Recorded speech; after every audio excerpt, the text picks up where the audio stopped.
মোহাম্মদ ইউনূস তিনি বলছেন তিনি বাণিজ্য করবেন, কখনো বলছেন ভারত উন্নত দেশ, চীনও উন্নত দেশ, তাদের হাওয়ায় তিনি ফুরফুর করে উড়ে যাবেন।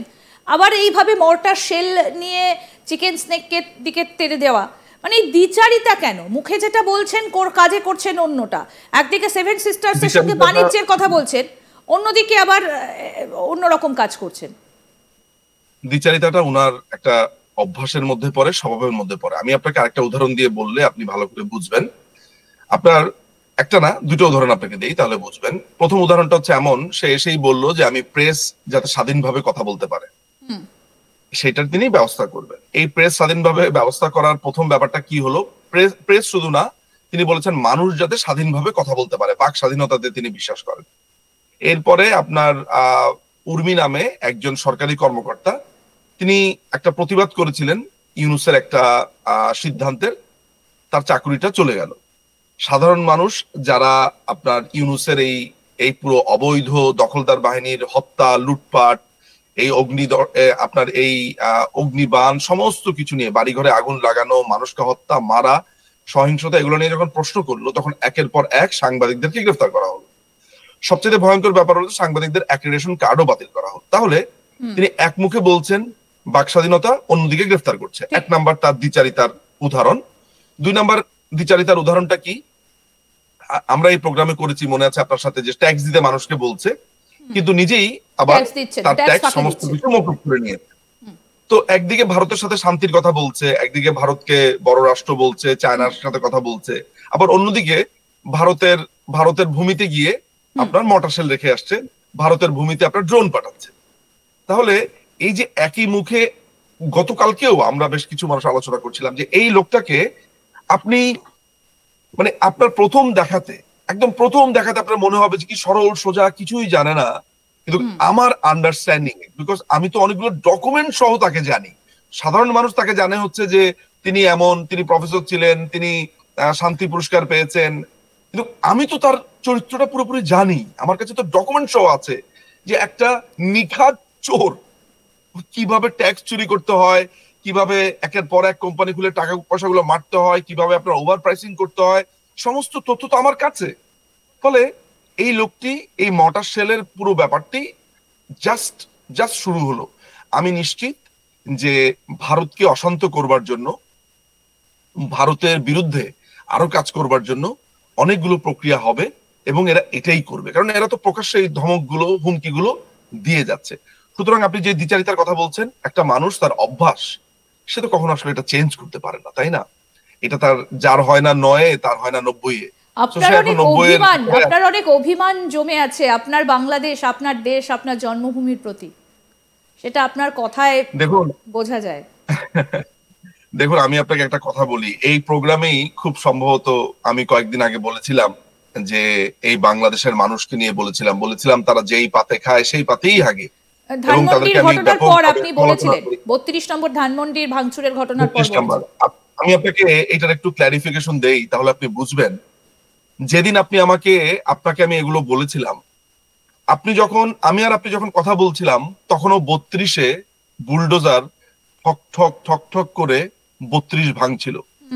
আপনি খালি আমার ভেতরের কথা একবার যদি কল্পনা করতে পারেন, যে আমার ভেতরে এক প্রবল অভিমান, এই রাষ্ট্রের প্রতি কষ্ট, সমস্ত কিছু কোত্থেকে যেন এসে জড়ো হয়েছিল। আপনি চিন্তা করে দেখেন তো, যে যেই মানুষটি সারা জীবন সংগ্রাম করে গেলেন দেশের জন্য, প্রথমে তাকে তার পরিবার শুদ্ধ মেরে ফেললেন 1975 সালে এই বাংলাদেশিরা, তারপরে তার পুরো বাড়িটা এখন ভেঙে দিল। এই যে বাঙালি আর বাংলাদেশি শব্দটা আপনাকে আমি উচ্চারণ করছি, সেটাও আমি আপনাকে বলি। আপনি জানেন যে বঙ্গবন্ধুর মৃত্যুর পরে আমাদের সংবিধানের পরিবর্তন হয়েছিল, সেখানে লেখা ছিল বাঙালি জাতীয়তাবাদ। আমাদের মোট 4টা ভিত্তি আছে সংবিধানের, একটা হচ্ছে গণতন্ত্র, সমাজতন্ত্র, ধর্মনিরপেক্ষতা আর বাঙালি জাতীয়তাবাদ। মাথায় রাখবেন, বাঙালি। এইটাকে বঙ্গবন্ধুকে হত্যা করবার পর তারা লিখলো যে বাঙালি না, বাংলাদেশি জাতীয়তাবাদ। তার মানে বাংলাদেশের মানুষদেরকে বাঙালি না, বাংলাদেশি হিসেবেই পরিচিত করবার চেষ্টা করো, তার রেস নিয়ে না, তার ভূখণ্ড অনুযায়ী। এই যে বাঙালি আর বাংলাদেশি, এটা দীর্ঘদিন এই লড়াইটা চলছে। তারা বারবার এগুলা বলছে। একদিকে আমরা বলছি যে আমরা বাঙালি হিসেবে পরিচিত হতে চাই, ইয়েস, ভূখণ্ড হিসেবে আমরা বাংলাদেশি, পাসপোর্ট আছে বাংলাদেশি অবভিয়াসলি, কিন্তু জাতিগতভাবে বাঙালি এই কথাটা একটা পক্ষ নিতেই পারেনি, কিন্তু কেউ প্রতিবাদ করেনি। বঙ্গবন্ধুর বাড়ি ভেঙেছে, কেউ প্রতিবাদ করেনি। কর্নেল তাহের মুক্তিযুদ্ধের আরেকজন অন্যতম সেনাপতি, তার একজন পঙ্গু মানুষ ছিলেন, তাকে মেরে ফেললো এই জিয়াউর রহমান। জিয়াউর রহমানকে, খোদ জিয়াউর রহমানকে মেরে ফেললো, কেউ প্রতিবাদ করেনি। খালেদ মোশাররফকে মেরে ফেললো, মুক্তিযুদ্ধের আরেকজন সেক্টর কমান্ডার। তারপরে এটিএম হুদা, তাকে মেরে ফেললো, কোনো প্রতিবাদ করেনি। হায়দার সাহেব, আরেকজন মেজর হায়দার, তাকে মেরে ফেললো। কে বাংলাদেশ শাসন করলো পরে এসে? যে হচ্ছে পাকিস্তানে থাকা অবস্থাতে আপনার পাকিস্তানে যেসব বাঙালি অফিসার মুক্তিযুদ্ধে যেতে চেয়েছিল তাদের একটা বিচার হয়েছিল পশ্চিম পাকিস্তানে 1971 সালে। সেই বিচারের অন্যতম প্রধান একজন ব্যক্তি জেনারেল এরশাদ, সে হলো বাংলাদেশে 9 বছর শাসন করলো। এই বাংলাদেশটা তো শুধু ষড়যন্ত্রের উপর দিয়ে প্রবাহিত। মাননীয় প্রধানমন্ত্রীর উপরে 22 বার হত্যা চেষ্টা করা হয়েছে। এই বাংলাদেশ গণতন্ত্রের মধ্যে ছিল, এটাকে নস্যাৎ করে দেওয়া হয়েছে তত্ত্বাবধায়ক সরকারকে নষ্ট করবার মাধ্যমে। সেটা খালেদা জিয়ার আমলে মাননীয় প্রধানমন্ত্রীর উপরে গ্রেনেড অ্যাটাক হয়েছে। এরপরে ইন্দিরাজি, আমার অভিমান কেন আসবে না এই দেশের প্রতি? বলুন তো আমাকে একটা রিজন আপনি আমাকে বলতে পারবেন? যে আপনি জানেন যে আমাদের দেশে মধ্যপ্রাচ্যে যেসব ছেলেপেলেরা যায়, তারা উদয় অস্ত কষ্ট করে, বিশ্বাস করেন। সৌদি আরব, কাতার, দুবাই, এইসব জায়গাতে ছেলেরা এত কষ্ট করে। আমাদের দেশের মেয়েদেরকে নিয়ে সেখানে কিরকম টর্চার করে সেখানকার শেখ, নানান ধরনের। আপনি জানেন যে এরা যদি 1 মাস টাকা পাঠাতে না পারে, ওই ফ্যামিলির লোকেরা তাদের সাথে কত দুর্ব্যবহার করে। এমনকি তারা সেখান থেকে টাকা পাঠায় ফ্যামিলির জন্য, একটা জমি কেনার জন্য, বাড়ি কেনার জন্য। ঢাকায় বা দেশে ফিরে এসে দেখে তাদের কিছু নেই, সবকিছু লুটপাট করে নিয়ে গেছে ভাই বোনরা। একেবারে ফ্যামিলির ক্ষুদ্র ক্ষুদ্র একটা জায়গা থেকে বেইমানি শিখেছে। আপনি একটা কথা চিন্তা করেন, তাহলে বৃহৎ অর্থে আমি তাদেরকে বেইমান কেন বলবো না?